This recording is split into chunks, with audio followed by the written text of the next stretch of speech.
Chapter 8. Cluny the Scourge was having nightmares.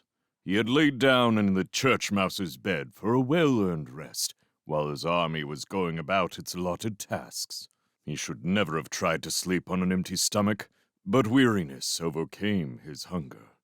In Cluny's dream, everything was shrouded in a red mist. The cries of his victims rang out as barns blazed and ships foundered on a stormy Red Sea. Cattle bellowed in pain as he battled with the pike that had taken his eye. The warlord thrashed about, killing, conquering, and laying waste to all in his dream. Then, the phantom figure appeared.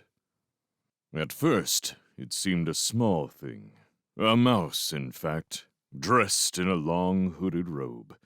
Cluny did not relish meeting with it. He could not tell why, but the mouse kept getting closer to him. For the first time in his life, he turned and ran. Cluny went like a bat out of hell. Glancing back, he saw all the carnage, death, and misery he had caused in his career. The big rat laughed insanely and ran faster, on and on, past scenes of desolation and destruction wreaked by him, Cluny the Scourge. Floating through the red mists, he could still see the strange mouse hard on his heels. Cluny felt himself filled with hatred for his pursuer. It seemed to have grown larger. Its eyes were cold and grim. Deep inside, Cluny knew that even he could not frighten this oddly garbed mouse.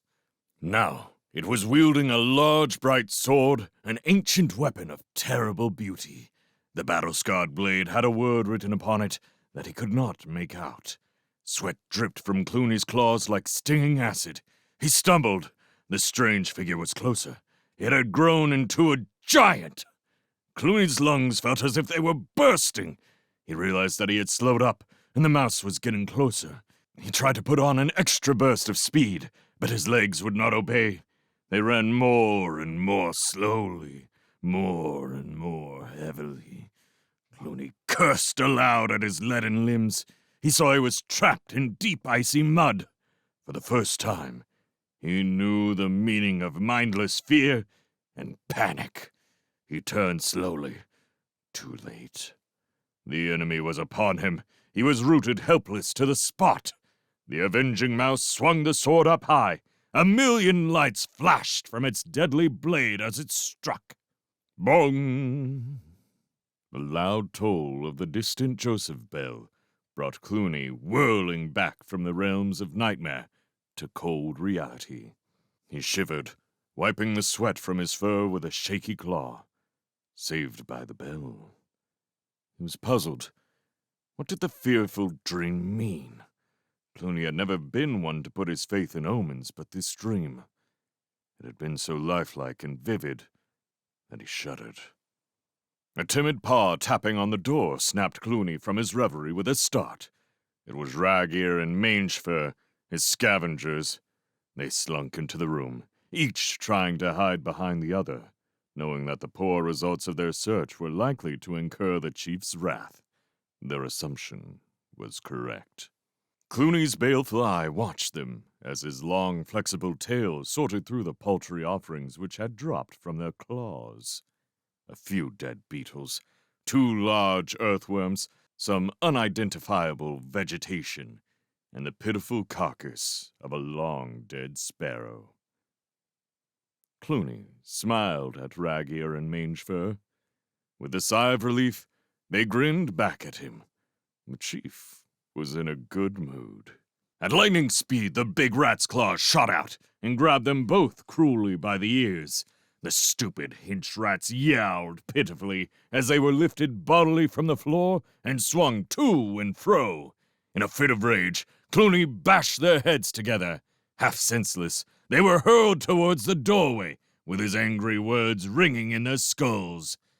Beetles! Worms! Rotten sparrows! Get me meat. Tender, young red meat. Next time you bring me rubbish like this, I'll spit the pair of you and have you roasted in your own juice. Is that clear? Mange-Fur pointed an accusing claw at his companion. Please, Chief, it was Raggier's fault. If we'd gone across the fields instead of up the road. Don't believe that big fat liar, Chief. It was him who suggested going up the road, not me. Get out!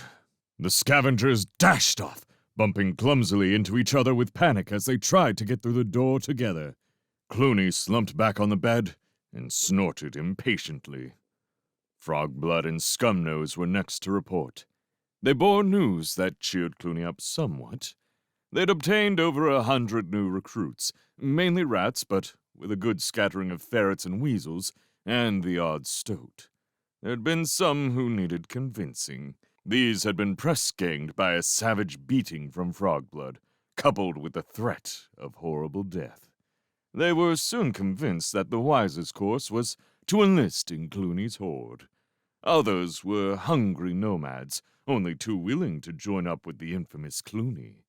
They were greedy for plunder and booty, and pleased to be on what they were sure would be the winning side. Lined up in the churchyard, the recruits were supplied with weaponry by Redtooth and Darkclaw. Impassively, they stood in ranks, awaiting the warlord's inspection.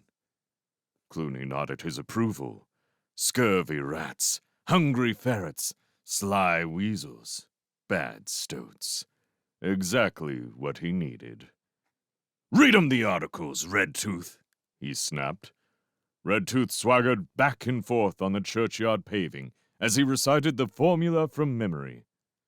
Right, eyes front. You're in the service of Cluny the Scourge now, me buckos. Desert, and you'll be killed. Retreat, and you're under sentence of death. Disobey, and you'll die. I'm Redtooth, Cluny's #1 rat. You obey the word of your captains. They take orders from me. I take orders from Cluny. Remember that.